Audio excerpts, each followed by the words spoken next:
तुम्हारी party RSS को तलाक तलाक तलाक। याद रखो हिंदुस्तान के वजीर आलम, ये मुल्क कभी हिंदू राष्ट्र नहीं बन सकता।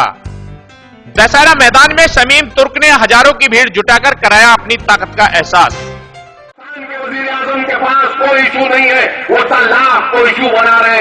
याद रखो मिस्टर मोदी, उत्तर प्रदेश की आवाम, उत्तर प्रदेश का गयूर मुसलमान, उत्तर प्रदेश का दलित, आप तलाक को मुद्दा बना रहे। इंशाअल्लाह ताला मजलिस इत्तेहादुल मुस्लिमीन तुम्हारी पार्टी को, आरएसएस को तलाक तलाक तलाक देगी। अमरोहा में पहली मर्तबा आए ऑल इंडिया मजलिस इत्तेहादुल मुस्लिमीन के राष्ट्रीय अध्यक्ष असदुद्दीन ओवैसी ने दशहरा मैदान में एक विशाल जनसभा को संबोधित करते हुए हिंदुस्तान के प्रधानमंत्री नरेंद्र मोदी पर वार करते हुए कहा कि मिस्टर मोदी, हिंदुस्तान का मुसलमान कभी कबूल नहीं करेगा कि उसकी शरीयत को उससे छीन लिया जाए। हिंदुस्तान के वजीर आलम के पास कोई इशू नहीं है, वो तलाक को इशू बना रहे हैं। याद रखो मिस्टर मोदी, जो आप और आपकी पार्टी तलाक को मुद्दा बना रहे हैं, इंशाअल्लाह मजलिसे इत्तेहादुल मुस्लिमीन तुम्हारी पार्टी को, आरएसएस को तलाक तलाक तलाक।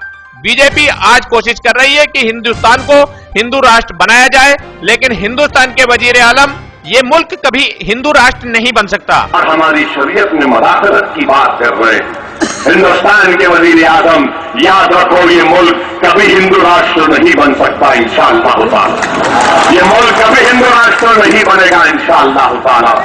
बीजेपी आज कोशिश कर रही है कि हिंदुस्तान को हिंदू राष्ट्र बनाया जाए।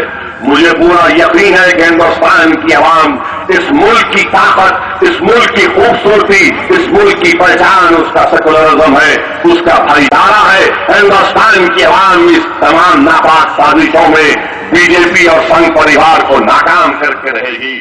समाजवादी पार्टी पर आरोप लगाते हुए कहा कि जो खानदान एक नहीं हुआ वो उत्तर प्रदेश का क्या करेंगे। मुख्यमंत्री अखिलेश यादव पर भी खूब बरसे ओवैसी। समाजवादी की बाप साइकिल चलाना चाह रहा है तो बेटा टायर को पंक्चर कर रहा है। चाचा साइकिल को उठाना चाह रहे हैं तो पीछे से भतीजा खींच रहा है। मेरे भाई, मैं अमरोहा की आवाम से और उत्तर प्रदेश की आवाम से रबन गुजारिश करना चाहूंगा कि जो बेटा बाप का नहीं हुआ, जो चाचा भतीजे का नहीं हुआ, जो खानदान एक नहीं हुआ, वो उत्तर प्रदेश का क्या करेंगे?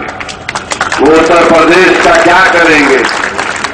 विकास विकास की बात करते हैं आपके अखिलेश, कौन सा विकास है बताइए आपके पास? कहां गया रिजर्वेशन का वादा? एक जमाना था कि हमारे पास सनतें थी। लगभग अपने 50 मिनट की अपनी तकरीर के दौरान ओवैसी ने सबसे ज्यादा प्रधानमंत्री नरेंद्र मोदी, कांग्रेस और सपा की खिंचाई की। श्री ओवैसी ने नगर की समस्याओं को लेकर भी काफी नाराजगी व्यक्त की। Report MC Prabhakar, city news, Amroha. काम नहीं करेगी, रिवायती सियासत काम नहीं करेगी, एक तब्दीली लाना पड़ेगा। कल तक कोई मुतबादिल नहीं था, हम फंसे हुए थे कि नहीं इनको रोकना है तो साइकिल है, तो कभी हाथ है तो कभी हाथी है। नहीं मेरे भाई, आज मजलिस आपके पास एक मुतबादिल के तौर पर है। इस मुतबादिल को आप मजबूत करिए, हमारी आवाज पहुंचनी चाहिए। और लोग कहेंगे कि जब मजलिस के नुमाइंदे जाएंगे ऐवान असेंबली में तो आप खुद उसके फर्क को महसूस करेंगे। अब हिंदुस्तान के वजीर आजम ने हिंदुस्तान के गरीब लोगों से 500 और 1000 की नोट भी छीन लिए। मैं आपसे एक सवाल करना चाह रहा हूं,